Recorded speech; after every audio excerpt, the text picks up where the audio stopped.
Hi guys. ரொம்ப நாள் ஆச்சு எனக்கு இந்த சேனலுக்கு வந்தும். அதே மாதிரி நான் ஒரு சைனீஸ் ட்ராமா போட்டும். என்னோடய ஃபஸ்ட்டு ட்ராமாவே சைனீஸ் ட்ராமா தான். அதுக்கப்புறம் பெருசாக சைனீஸ் பக்கம் போகிறது இல்லை. ஏன்னா வந்துட்டு ஒரே கான்செப்டே வந்துட்டு இருக்க மாதிரி இருந்துச்சு. கான்ட்ராக்ட் மேரேஜ், சிஇஓ அதுவே வந்துட்டு இருந்துச்சா. ஸோ அதனால் எனக்கு வந்து பெருசாக அதில் இன்ட்ரெஸ்ட் இல்லை. அதனால் நான் வந்துட்டு வேறு ஏதோ யூனிக்கான ட்ராமாஸாக எடுத்து போட்டுட்ருந்தேன். ஆனால் இந்த ட்ராமா ரொம்ப நல்லா இருந்துச்சு. லைக் ஃபஸ்ட் எபிசோடே சூப்பராக இருந்துச்சு.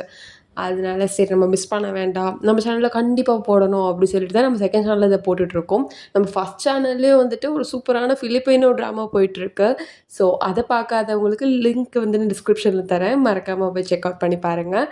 ஸோ எனிவேஸ் காய்ஸ், இந்த ட்ராமாவை இதோட எனி இன்ட்ரொடக்ஷன் சொல்லலாம்னு நினச்சேன். பரவாயில்ல, ஒரு சின்ன இன்ட்ரொடக்ஷன் மட்டும் தரேன். ஸோ இது ஒரு ஹிஸ்டாரிக்கல் சைனீஸ் ட்ராமா. ஸோ யாருக்கெல்லாம் ஹிஸ்டாரிக்கல் ஃபேன்ஸ் இருந்தீங்கன்னா இது சூப்பரான ட்ராமா, நீங்கள் மிஸ் பண்ணவே கூடாது. கொஞ்சம் twist and turns, fun, romance எல்லாமே இருக்கும். ஸோ வித்தவுட் எனி டிலே ட்ராமாக்குள்ளே போயிடலாங்களா? இந்த எபிசோட் ஸ்டார்டிங் சீனில் இளவரசரே, இவனுங்க 3 பேர் தான் நம்மளோட மினிஸ்டரான மிஸ்டர் யான் ஹிய இந்த குறுக்கவில் வச்சு கொண்டு இருக்கானுங்க அப்படி சொல்லிட்டு அந்த ஒரு வில்லு வச்சுட்டு பார்த்துட்டு இருக்காரு இல்லைங்களா, அந்த வில்லிச்சு கொண்டுட்டாரு அப்படி சொல்லிட்டு ஒருத்தர் சொல்லிட்டு இருக்க, இளவரசர் என்னை மன்னிச்சிருங்க, எங்களை மன்னிச்சிருங்க, நாங்கள் தெரியாமல் பண்ணிட்டோம், எங்கள் தப்பை உணர்ந்துட்டோம், எங்களை மன்னிச்சிருங்க, எங்களை கொண்டுடாதீங்க அப்படி சொல்லும் போதே ஒருத்தரை கொண்டுடுவார். இல்லை இளவரசர் எங்களை கொண்டுடாதீங்க, எங்களுக்கு எதுவுமே தெரியாது, எல்லாமே டேரக்டர் தான் வந்துட்டு காசு வாங்கிட்டு அப்படி சொல்லும்போது இன்னொருத்தரையும் கொண்டுடுவார். இன்னொருத்தரை கொல்லலாம் அப்படின்னு போகிறதுக்குள்ள அந்த அம்பு வந்து உடஞ்சிருமா.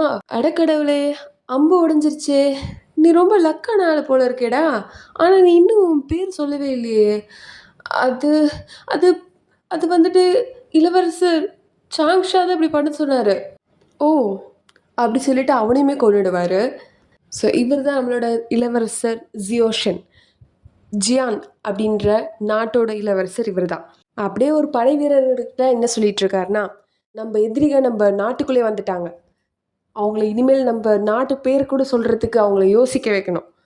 இனிமேல் எவனுமே வந்து நம்ம நாட்டுக்குள்ளே வரவே கூடாது, நம்ம கடைசி மூச்சு வரைக்கும் போராடணும், எல்லா படை வீரர்களுக்கும் இதே மனது தான் இருக்கணும் அப்படி சொல்லிட்டு பயங்கரமான மோட்டிவேஷன்லாம் கொடுத்து படை வீரர்களும் வந்துட்டு பயங்கரமாக மோட்டிவேட் ஆகி எல்லாருமே வாருக்கு கிளம்பி போயிடுவாங்க. அங்கே பயங்கரமான போர் போயிட்டுருக்கும். கடைசி வீரனா இங்கே நம்ம ஜியோஷன் தான் இருப்பார். அவராக இருக்கிற எல்லா வீரர்களையும் அடிச்சுட்டு கடைசியில் இவரும் பயங்கரமாக அடி வாங்கிட்டு காயத்தோடு வந்து இருக்கிறத விட இந்த பக்கம் புதுசாக ஒரு கேரக்டர் காமிக்கிறாங்க. என் பொண்ணு வந்துட்டு அமைதியின் ஸ்வரூபம். அவள் வந்து ரொம்ப சைலண்ட்டான பொண்ணு. இந்த உலகத்தில் அவளுக்கு எறும்பு கொல்ல கூட பிடிக்காது. அப்படிங்களா? ஆமாம் ஆமாம், இந்த இதுதான் உங்கள் அமைதியா அப்படி சொல்லும்போது இந்த பக்கம் வந்து ஒரு பொண்ணு ஒருத்தவங்களை போட்டு அடின்னு அடிச்சிட்ருப்பா, அதுவும் சாட்டையால்.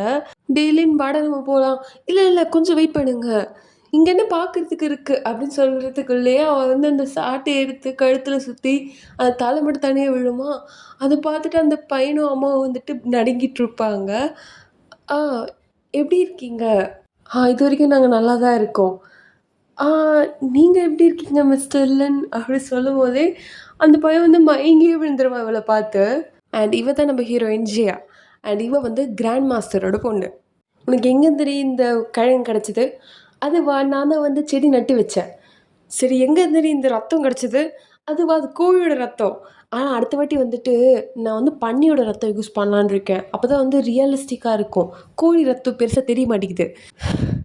உன்னை எங்கே தெரியும் உனக்கு அந்த முடி கிடச்சிது? அதுவா, அது நம்மளோட குதிரை இருக்குல்ல, அதோட வால் தான். எவ்வளோ தைரியம் தான் நீ அதை வெட்டுவ?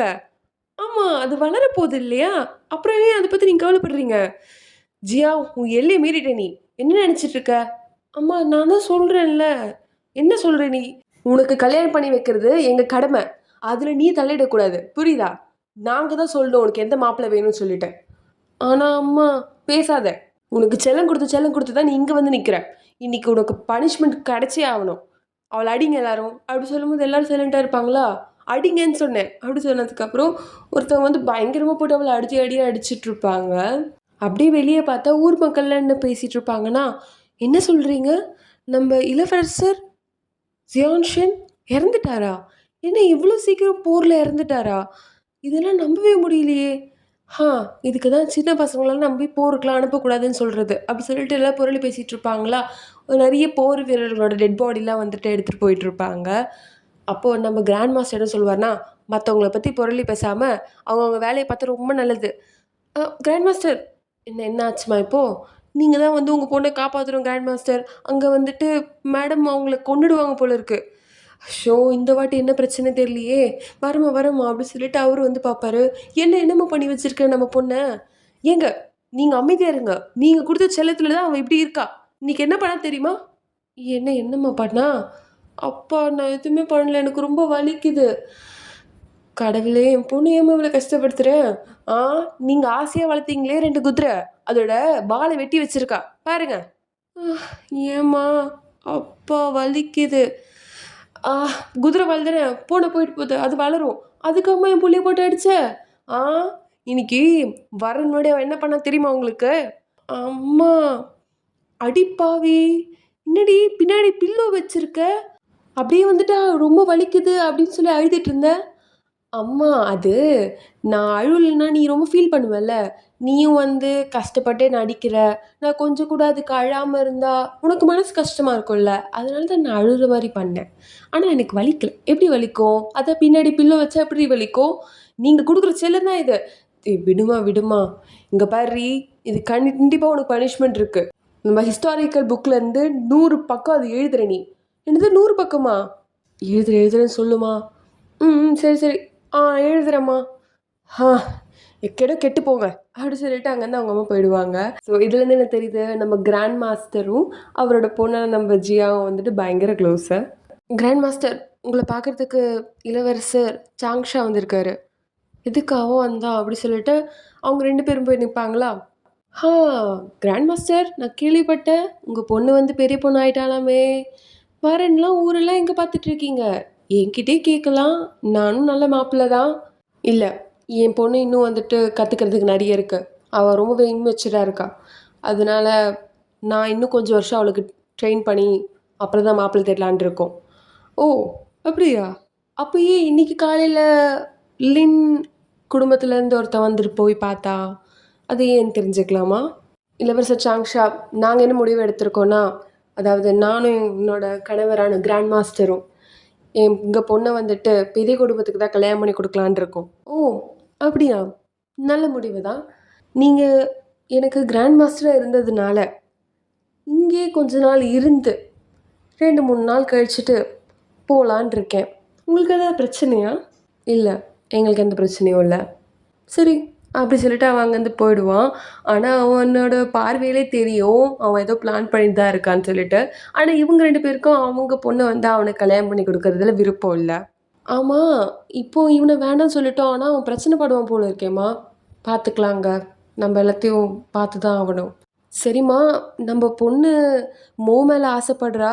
அத பத்தி நீ என்ன நினைக்கிற? இல்லங்க. அவளுக்கு அவன் கரெக்ட்டான பேரா இருக்க மாட்டான். கண்டிப்பா வந்துட்டு நம்ம பெரிய குடும்பத்தில தான் அவளுக்கு கல்யாணம் பண்ணி குடுக்கணும். ஆனா, நம்ம பொண்ணோட ஆசை, இதில என்னால எதுவும் சொல்ல முடியாதுங்க. அப்படி சொல்லிட்டு அவங்க அங்கேருந்து போயிடுவாங்க. ஆனா, அப்பா வந்துட்டு பொண்ணுக்கு சப்போர்ட்டிவா தான் இருக்காரு. ஸோ, அதனால நெக்ஸ்ட் சீன்லயே, "இங்க பாரும்மா, நான் உனக்கு என்ன எடுத்துட்டு வந்திருக்கேன்? சாப்பாடு எடுத்துட்டு வந்திருக்கேன். சாப்பிடு, சாப்பிடு. அப்புறம் எழுது அதெல்லாம்." அட கடவுளே! நீ எழுதுறேன்னு நெனச்சுட்டு இருந்தேன். எழுதலையா? என்ன வரைஞ்சிட்டு இருக்க? அப்பா உங்க கிரீடம் குடுங்க. ஆ நிறுத்துமா. எனக்கு நல்லாவே தெரியும். இது நீ வந்துட்டு இளவரசர் மோக்கு தானே வந்துட்டு வரைஞ்சிட்டு இருக்க. இதே மாரி ஒரு கிரீடம் செய்றதுக்கு. ஆமாப்பா. உங்களுக்கு ஒண்ணு தெரியுமா? இளவரசர் மோ இங்கேருந்து போறதுக்கு முன்னாடி என்ன சொல்லிட்டு போனாருன்னு? அவரு அவருக்காக வெயிட் பண்ண சொன்னாரு. ஸோ, கண்டிப்பா நான் அவருக்காக வெயிட் பண்ணுவேன். அவரு வர டைம்ல கண்டிப்பா அவருக்கு ஏதாவது என் சைட்லேருந்து குடுக்கணும் இல்லையா? அதுக்காக தான் நான் இத செஞ்சுட்ருக்கேன். ஹா! இதெல்லாம் எனக்கு பார்க்கும்போது கஷ்டமா இருக்குமா. ஏன்பா? ஹா! என் பொண்ணு என் கைய பிடிச்சிட்டு சுத்திட்டு இருந்தவ, இப்போ வேற ஒருத்தனுக்காக வெயிட் பண்ணிட்டுருக்கா. அப்பா! அதனால நான் என்னைக்குமே உங்க பொண்ணு தான். ம். தெரிஞ்சா சரிதான். சரி சாப்பிடு. சூடாறிற போது. ம். அப்படி சொல்லிட்டு சாப்பிட்டுட்டுருப்பா. ஆனா இந்த பத்தி அவங்க அம்மாவுக்கு பெருசா இன்ட்ரெஸ்ட் இல்ல. அப்பா தான் வந்து சப்போர்ட் பண்ணிட்டுருக்காரு பொண்ண. "இளவரசி வாங்க." ஐயோ! ஏன் இளவரசி இப்படிலாம் பண்ணிட்டுருக்கீங்க நீங்க? இங்க பாருங்க, இப்ப கூட நம்மளுக்கு வேண்டாம். நம்ம வந்து பின்னாடி போயிடலாம். நம்ம வந்து வந்த இடத்துக்கே போயிடலாம். இல்ல, இல்ல. அப்போ அப்படிலாம் பண்ணக்கூடாது. நம்ம போயே தான் ஆகணும். அந்த இடத்துக்கு போயே ஆகணும். என்ன இப்படி பண்ணுறீங்களோ அப்படி சொல்லிட்டு, அந்த வீட்டு பணிப்பெண்ண வந்துட்டு இளவரசியா மாத்திட்டு, நம்ப ஜியா வந்துட்டு கூட்டிட்டு போயிட்டுருப்பா. அவ பணிப்பெண்ணா மாறி.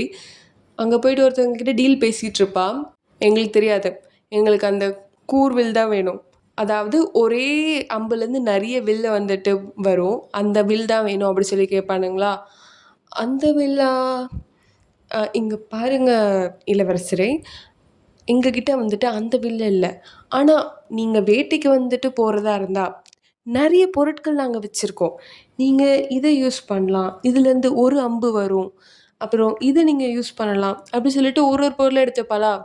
நாங்க சொன்னது உனக்கு கேட்கலையா? எங்களுக்கு அந்த வில் தான் வேணும். ஆனா, இளவரசரே, அது உன்னால செய்ய முடியாதா? இல்ல, என்னால செய்ய முடியும். அப்படியா? இதுவரைக்கும் நீ யாருக்கு செஞ்சு குடுத்துருக்க? அது நானு அது நான் ஒருத்தருக்கு செஞ்சு குடுத்துருக்கேன். யார் அவரு? அவரோட கடைசி பேரு ஷென். ஷென்னா? ஆ, ஜியோ ஷென். என்னது ஜியோ ஷென்னா? பிடிங்கடா இவள! அப்படி சொல்லிட்டு இவள வந்து பிடிக்க வருவாங்களா? இவளும் பணிப்பெண்ணும் சேர்ந்து அவனுங்க மேலலாம் ஏதாவது தூக்கி போட்டு எப்படியோ தப்பிச்சு அங்கேருந்து ஓடி வந்துருவாங்க. இளவரசி எதுக்கு உங்களுக்கு இந்த மாரி தேவையில்லாத வேலைலாம்? ஏன்னா, எங்க அம்மா குடுக்குற காசு பத்த மாட்டேங்குது. நான் வந்து மோக்கு இந்த உலகத்திலே சிறந்த ஒரு கிரீடத்த செஞ்சே ஆவணும். அதுக்காக தான் நான் இதெல்லாம் பண்ணிட்டுருக்கேன். இளவரசி இதெல்லாம் இன்னொரு வாட்டி பண்ணாதீங்க. இதெல்லாம் ரொம்ப கஷ்டமான விஷயமா இருக்கு. அதெல்லாம் பார்த்துக்கலாம். அப்படி சொல்லிட்டு இங்க வந்துட்டு அவ கூலா வந்துட்டுருப்பா. நீ சொல்லு. இல்ல நீ சொல்லு. அ இளவரசரே, நம்ம எதிரிய வந்து தப்பா எடை போட்டுட்டோம். நம்ம நெனச்ச மாரி எதிரி ஒண்ணும் பையன் இல்ல. ஒரு பொண்ணு தான். அவ தான் வந்துட்டு இந்த கூர்வில்லாம் வந்துட்டு வித்துட்டுருக்கா. அதுவும் அவ என்ன சொல்றான்னா, இளவரசரே அது அவ ஷியோசன் அப்படின்ற ஒருத்தருக்கு தான் வித்தேன் அப்படின்றத சொல்றா. ஓ! ஷியோசன். நான் தான் ஒரே ஆள் இந்த ஊர்ல. என் பேரு சொல்றாளா அவ? அதான் இளவரசரே அவ உங்க பேர் சொல்லி தப்பிக்கலான்னு பார்க்குறா. எல்லார்கிட்டயும் இதுதான் அவ வந்துட்டு யூஸ் பண்ணிட்டு இருக்கான்னு நெனைக்கிறேன். கண்டிப்பா அந்த பொண்ண நம்ம விடவே கூடாது இளவரசரே. கண்டிப்பா பிடிச்சே ஆவணும் அவள. அவ எப்படி உங்கள வந்துட்டு தப்பா வந்துட்டு உங்க பேரெல்லாம் யூஸ் பண்ணலாம்? அதுவும் இளவரசரே அவ வந்து இதான் விட்டுட்டு போனா. ஹா! இது நோபல் ஃபேமிலி கிட்ட மட்டும் தான் இருக்கும். பெரிய பெரிய ராஜாங்க ஃபேமிலி. அப்படின்னா பெரிய இடத்து பொண்ணு தான் அவ. ஆனா இது அந்த பொண்ணோட வேலைக்காரி கிட்ட இருந்து தானே கிடைச்சது. ஆ ஏமாத்தியிருக்காங்க. சரி, இந்த இளவரசர் ஷாங்ஷா அவன் எங்க இருக்கான்னு கேட்க சொல்லியிருந்தேனே. இளவரசர் சாங்ஷா கவிஞர்கள கூட்டிட்டு ஒரு விழா நடத்துறதா கேள்விப்பட்டோம். ஓ! விழா நடத்துறானா அவன்? சரி, நம்மளும் போலாமா? நம்மளும் ரொம்ப நாள் ஆச்சு விழாலாம் போயி. போவோம். எங்க போன? நீ எங்க போயிட்டு வர? அம்மா நீங்க எழுத சொன்னீங்க இல்லையா? அதனால எழுதி எழுதி கைலாம் ரொம்ப வலிச்சுது. அதனால நான் இளவரசி கூட தான் இருந்தேன் இவ்வளோ நேரம். அப்படியா? உன் கூட தான் இருந்தாளா? அதாவது கண்ணடிச்சிருச்சு காமிப்பாளா? ஆமா. என் கூட தான் இருந்தாங்க. ஆ சரி. நாளைக்கு விழா இருக்கு ஞாபகம் இருக்குல்ல? அம்மா அந்த விழாக்கு நான் வரணுமா? நீ வந்து தான் ஆகணும். நீ தப்பிக்கலான்னு முடிவு பண்ண, அவ்வளதான். சரிம்மா. அது மட்டும் இல்லாம நான் கொஞ்ச நாளா உனக்கு மரியாதை குறைவா நடந்துக்கிற மாரி இருக்குல்ல. அதனால நாளைக்கு நான் பண்ண தப்புக்கு மன்னிப்பு கேட்கலான்னு இருக்கேம்மா. எங்கருந்து என் பொண்ணு இவ்ளோ நல்லா பண்ணலாம் திருந்துனா? அம்மா! சரி, சரி, சரி. நாளைக்கு நம்ப லின் குடும்பத்துக்கிட்ட முறைப்படி மன்னிப்பு கேட்கணும். புரியுதா? ஹா, கண்டிப்பாம்மா. அப்புறம் வந்துட்டு நெக்ஸ்ட் டே மார்னிங்கே வந்து லின் குடும்பத்துக்கிட்ட போய் மன்னிப்பு கேட்டுட்ருப்பா. நான் பண்ணதுக்கெல்லாம் ரொம்ப தப்பு. என்ன மன்னிச்சிடுங்க. நான் அப்படி பண்ணியிருக்க கூடாது. சரி, சரி, ஓகே. அப்படி சொல்லிட்டு லின் ஃபர்ஸ்ட்டு மன்னிச்சிருவான். அப்புறம் லின் வந்து அவனோட கசினும் கூட இருப்பாளா, ஸோ இவங்க 3 பேரும் தான் வந்துட்டு எல்லா இடத்துலயும் போய் போய் பார்த்துட்ருப்பாங்க. அதில அந்த கசின் வந்து கொஞ்சம் பொசசிவா இருப்பா. லின் கிட்ட வந்துட்டு நம்ப ஜியா பழகுறத பார்த்து. அதனால வந்து பெருசா பழகவே விட மாட்டா. அதுவும் நம்ம ஜியாக்கு தெரிஞ்சு விரண்டு வெறுப்பேத்திட்டு இருப்பா அவள. அப்புறம் ஜியோட பணிப்பெண் வந்துட்டு ஒரு ஜாடி மாரி ஒண்ணு வித்துட்டு இருப்பாளா, அத ஒரு பொண்ணு வாங்கிட்டு போவா. அது அது வாங்கக்கூடாது யாருமே. அது நான் சொல்லியிருந்தேன்ல. ஏன் அதில என்ன ஆச்சு? அது விஷம் தடவப்பட்ட ஜாடி தெரியாதா உனக்கு? ஐயோ! தெரியாதே! சரி நான் அவங்க என்ன பண்றாங்கன்னு பார்க்குறேன். அப்படி சொல்லிட்டு அவங்க பின்னாடியே போயிட்டுருப்பா. அவங்க பார்த்தா ஒரு பொண்ணு வந்துட்டு அந்த விஷம் தடவன ஜாடின்னே தெரியாம, அதில ஆல்ரெடி ஒரு விஷத்த ஊத்தி, இதில வந்துட்டு நம்ப வைன் கலந்துருக்கேன். ஸோ, இத அவன் குடிச்சு கண்டிப்பா அவன் இறந்துருவான். இத அவன் நம்ம பண்ணி தான் ஆவணுமா? ஆமாக்கா, நம்ம பண்ணி தான் ஆவணும். ஏன்னா, இந்த இளவரசர் சாங்ஷா பண்றத வந்து தாங்க முடியல. உங்கள இவ்ளோ கஷ்டப்படுத்துறான் அவன். அதுக்காக நான் இத கண்டிப்பா பண்ண தான் போறேன். அதோட பழிய நானே ஏத்துக்கிறேன்க்கா. ஆனா உன்ன எப்படி நான் விடுவேன்?" அப்படி சொல்லிட்டு எங்க அக்கா, தங்கச்சி 2 பேரும் பாசத்த பொழிஞ்சிட்டுருக்க, "ஆ சூப்பரா இருக்கே! எந்த ஊரு ட்ராமா இது?" அப்படின்னு சொல்லிட்டு இவ வரா. "என்ன நீ யாரு? எப்படி இங்க வந்த?" "ஆ சரி, நீங்க இளவரசர் ஷான்ஷாவ வந்து கொல்றதுக்கு பார்த்துட்டுருக்கீங்களா? எங்க உண்மையெல்லாம் தெரிஞ்சு நீ என்ன பண்ண போற? இப்ப யார்ட்ட போய் சொல்லப் போற?" "இங்க பாருங்க, நான் யார்கிட்டயுமே சொல்லப் போறதில்ல. இந்த ஜாடியில நீங்க விஷம் ஊத்துனனாலுமே அவன் செத்துருவான்." "எப்படி?" "ஏன்னா இந்த ஜாடியே வந்து விஷத்தால செய்யப்பட்டது தான்." "ஆனா அது எப்படி உனக்கு தெரியும்?" "ஏன்னா இந்த ஜாடி செஞ்சவளே நான் தான்." "ஆனா" "இங்க பாருங்க, நான் உங்களுக்கு உதவி பண்றேன். ஆனா எப்படி நாங்க உங்கள நம்புறது? சொல்றத கேளுங்க." அப்படி சொல்லிட்டு இவ வந்து அவங்களெல்லாம் கூட்டிட்டு போயிட்டுருப்பா. நான் உங்கள வந்துட்டு அந்த இளவரசர் ஜான்ஷாவ கொல்றதுக்காக பிளான் பண்றேன் அப்படி சொல்லிட்டு. "வாங்க, வாங்க என் கூட வாங்க. ஆனா நீ ஏன் எங்களுக்கு இதெல்லாம் பண்ணிட்டுருக்க?" "ஏன்னா உங்களுக்கு உதவி பண்ண வாங்க, வாங்க" அப்படி சொல்லி கூட்டிட்டு போகும்போது, இவள ஒருத்தன் பிடிச்சு அவள வந்து கை கட்டி போட்டுருவான். "டேய் நீங்களா?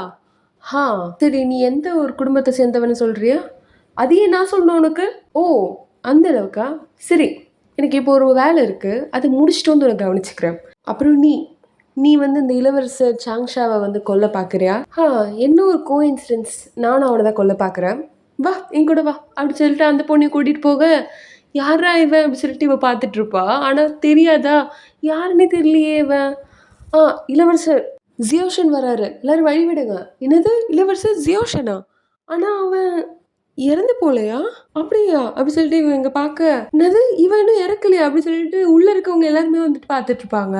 "என்ன இளவரசர் சான்ஷா, என்னோட சவப்பெட்டி வந்தோனே நான் இறந்துட்டேன்னு நெனச்சியா நீ? ஆனா அதுதான் நீ நெனச்சிருப்ப. சரி, இது கவிஞர்களோட போட்டி தானே. நல்ல கவிஞர், நல்ல பாட்டா பாடுங்க பாக்கலாம்." அப்படி சொல்லிட்டு ஒருத்தன்கிட்ட கேட்பான். ஆனா, "இப்பவா?" "இப்பதான்." "ஆனா எப்படி?" அப்படின்னு ஒரு 2 வார்த்தை கேட்பான். அதுக்குள்ள அவன வந்துட்டு கொன்னுடுவாரு. "எப்படி எப்படி நீ அவன கொல்லலாம்?" அப்படி சொல்றதுக்குள்ள இன்னொருத்தனையும் கொன்னுடுவாரு. எல்லாரும் வந்து பயந்துட்டு இருப்பாங்க. இந்த பக்கம் வந்துட்டு நம்ப ஜியாக்குலாம் வந்து ரொம்ப பயமா இருக்கும். "என்ன உள்ளருந்து சத்தமா வருது. அவன் எல்லாரையும் கொன்னுட்டு இருக்கானா? அச்சச்சோ! அவன் வேற என்ன வந்து கவனிக்கிறேன்னு சொல்லியிருக்கானே! என்னையும் கொன்னுடுவான் போல இருக்கு." அப்படி சொல்லிட்டு அப்படியே இங்க வந்து பூட்ட நைஸா கழட்டிட்டு இருப்பா. அப்படியே வந்து இந்த அசிஸ்டன்ட் ஒருத்தன் பார்த்துட்டு இருப்பான்ல, அவன் மூஞ்சில ஒரு பொடிய போட்டு அங்கருந்து ஓடிருவா. இங்க உள்ள வந்து எல்லாரையும் வந்து கொன்னுட்டு, "ஹா இங்க எவனுமே வந்து சிறந்த கவிஞனே இல்ல போல இருக்கே! ஒருத்தன் கூட ஒழுங்கா பாட்டு எழுத மாட்றான். இப்ப நீங்க பாட்டு எழுதுறீங்களா? இல்ல என்கிட்ட எல்லாரும் சாக போறீங்களா?" எழுதுறோம், எழுதுறோம்." அப்படி சொல்லிட்டு எல்லாரும் உட்காந்து எழுதிட்டு இருப்பானுங்க. எல்லாரும் எழுதி வந்துட்டு அவங்களுக்கு வந்து பாட்டெல்லாம் வந்து சொல்லிட்டு இருப்பாங்களா, "எனக்காக சொல்லாதீங்க. எல்லாரும் இளவரசர் ஷான்ஷாக்காக சொல்லுங்க பார்க்கலாம்." அப்படி சொல்லிட்டு சொல்லுவான். அதனால எல்லாரும் வந்து இளவரசர் ஷான்ஷாவ வந்து போற்றி போற்றி பாட்டு பாடுவானுங்களா. "ஹா! என்ன பாட்டு இது? சரியான ரிதமே இல்லையே! ஆனா இளவரசரே" "ஹா! சரி மன்னிச்சு விடுறேன்." "இளவரசர் ஷாங்ஷா, உனக்கு தெரியுமா? நம்ம ஊர்ல வந்துட்டு 18 படை வீரர்களோட டெட் பாடி வந்து வரும்போது, எவ்வளோ கஷ்டப்பட்டோம்ன்னு சொல்லிட்டு நாங்க தெரியுமா? ஹா! அதெல்லாம் வந்துட்டு உண்மையான நீ ஒரு படை வீரனா இருந்தா நீ உணர்ந்திருப்படா. ஆனா நீ ஹா! இதுக்கு மேல வந்துட்டு இத பத்தி உன்கிட்ட நான் பேசுறதா இல்ல. ஏன்னா, நீ என்னோட மனசையே மாத்திட்ட சான்ஷா. அதனால நான் என்ன பண்ண போறேன்னா, இனிமேல் நீ என்ன இதெல்லாம் உந்து நினைச்சிட்டு இருந்தியோ, அதெல்லாம் எந்து. அதாவது நீ கல்யாணம் பண்ண போறதா இருந்த பொண்ணு, நீ இதுவரைக்கும் கல்யாணம் பண்ணவங்க, எல்லாருமே இனிமேல் எனக்கு தான்டா சொந்தம். இங்க இளவரசர் சான்ஷா வந்துட்டு கால பிடிச்சு கெஞ்சிட்டு இருப்பான். ஆனாலும் இவரு வந்துட்டு அவன வந்து தலைய வெட்டாம, முடிய மட்டும் வெட்டிட்டு போயிடுவாரு. ஸோ, அதுவே வந்து அவனுக்கு ரொம்ப பெரிய அசிங்கமா இருக்குமா, "இதுக்கெல்லாம் நீ கண்டிப்பா அனுபவிப்ப" அப்படி சொல்லிட்டு அவன் வந்து கத்திட்டு கெடப்பான். இங்க வெளிய வந்து பார்த்தா, அதுக்குள்ள இவ வந்துட்டு எஸ்கேப் ஆகி ஓடியிருப்பாளா, "ஹா! இந்த சிம்பிள். இது வந்து எந்த குடும்பத்த சேர்ந்ததுன்னு கண்டிப்பா நீ வந்து கண்டுபிடிச்சு தான் ஆவணும். இனிமேல் அவள நம்ம சும்மா விடக்கூடாது. அவ இந்த உலகத்துல எந்த ஃபேமிலியோட பேக்ரவுண்ட்ல இருந்தாலும், அவள கண்டுபிடிச்சே ஆவணும்."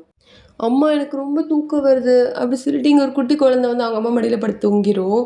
இங்க எல்லாரும் சாப்பிடறதுக்கு முன்னாடி யாருக்காகவோ வெயிட் பண்ணிட்டு இருப்பாங்களா?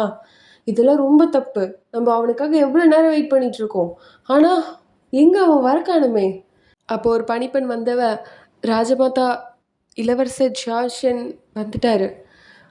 "வந்துட்டானா? அப்புறம் எங்க அவன்?" அவரோட மாளிகையில நடன விழா போயிட்டுருக்கு. நடன விழா போயிட்டுருக்கா? இங்க பார்த்தீங்களா ராஜமாதா? ஹா! அவனுக்காக நம்ம எல்லாருமே இங்க இருக்கோம். அவன் வந்துட்டு எதுவுமே கவலைப்படாம நடன விழா நடத்திட்டு இருக்காங்க. அப்படி சொன்னதுக்கப்புறம் ராஜமாதாக்கு எதுவுமே பேச முடியாது. அவங்களும் அமைதியா தான் இருப்பாங்க. இந்த பக்கம் வந்துட்டு நடன விழா, அப்படியே நம்ம இளவரசர் வந்துட்டு கொஞ்சம் ஜாலியாவும் இருப்பாரு. என்ன பண்றது, இளவரசர் ஆயிட்டாரே! அதனால அவர் அப்படி இருப்பாரு. நான் உங்ககிட்ட எத்தனை வாட்டி சொல்றது, உங்கள பார்த்துக்கோங்கன்னு சொல்லிட்டு. ஏன் இப்படி பண்றீங்க? அதுதான் நீ இருக்கியே என்ன பார்த்துக்கிறதுக்கு. இதெல்லாம் போதும். நீங்க வந்து அடுத்த வாட்டி இந்த புண்ணு ஆறுறதுக்கு முன்னாடி நீங்க வேற ஒரு போருக்கோ, எதுக்கோ போனீங்கன்னா, அப்புறம் நான் நெனச்சாலும் உங்கள காப்பாத்த முடியாது. புரிஞ்சுக்கோங்க. ஓ! சரிதான். ஆனா எனக்கு வேற ஒரு விஷயம் இருக்கே! அப்படி என்ன பண்ண போறீங்க? நம்ம இளவரசர் ஜியாஷன் இந்த போர்ல நம்ம நாட்டுக்குன்னு சொல்லிட்டு பல போர் வீரர்கள், பல இடங்கள வந்துட்டு ஜெயிச்சுட்டு வந்ததுனால, அவருக்கு நாங்க ராஜமாதா நீங்க எனக்கு என்ன குடுக்க போறீங்க அப்படின்றத சொல்றதுக்கு முன்னாடி, நான் ஒரு பணிவன்போட ஒண்ணு கேட்டுக்க விருப்பப்படுறேன். அதாவது நான் ஒரு ஆள கேட்கலான்னு நெனைக்கிறேன். கேட்கலாமா? ஆ கேட்கலாம். அதாவது ராஜமாதா, எனக்கு கல்யாணம் பண்ணணும். அதுவும் யாருன்னா, நம்மளோட கிராண்ட் மாஸ்டரோட பொண்ணு தான். அப்படி சொன்னதுக்கப்புறம் கிராண்ட் மாஸ்டருக்குலாம், "எதுக்குடா என் பொண்ண கேட்குற?" அப்படின்ற மாரி இருக்கும். இந்த பக்கம் வந்துட்டு அந்த இளவரசர் ஷான்ஷாவும் பார்த்துட்ருப்பானா. ஸோ இதோட இந்த எபிசோட முடிக்கிறாங்க காய்ஸ். ஸோ 2 பேருக்குமே வந்துட்டு ஆரம்பத்துலேருந்தே செட் ஆகவே இல்ல. இந்த கப்பிள்ஸ் வந்து எப்படி போறாங்க, அவங்க ஜேர்னி எப்படி இருக்க போகுது அப்படின்றத நம்ம போக போக பார்க்கலாம். ஸோ நிறையவே காமெடி, ரொமான்ஸ்லாம் இருக்கும். இந்த எபிசோட பத்தி கொஞ்சம் கமெண்ட்ஸ்லாம் வந்து போட்டிங்கன்னா எனக்கும் தெரியும். இது உங்களுக்கு இன்ட்ரெஸ்டடா இருக்கா, இல்லையா அப்படின்றத. ஸோ நாளைக்கு பார்க்கலாம் வேறு எபிசோட். அதுல தென் ஸ்டே டியூட்.